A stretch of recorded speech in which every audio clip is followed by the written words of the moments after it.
ассалому алайкум бинандагони гиромӣ. Ин барнома иттилоотии ахбор аст ки аз телевизиони Тоҷикистон манзури шумо мегардад. Дар студия бо шумо Марҷона Шарипова.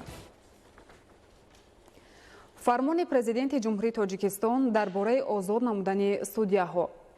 мутобиқи моддаи 69 Конститутсияи ҷумҳурии Тоҷикистон фармон медиҳам.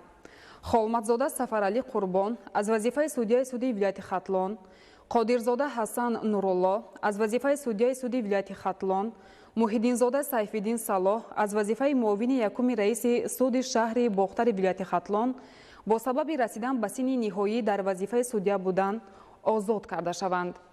Садриддинзода Насрулло аз вазифаи раиси суди ноҳияи Ҷаббор Расулови вилояти Суғд, Қодирзода Зафар Абдураҳим аз вазифаи судяи суди вилояти Мухтори Кӯҳистони Бадахшон бинобар содир намудани кирдоре ки шаъну эътибори судяро паст мезанад, озод карда шаванд.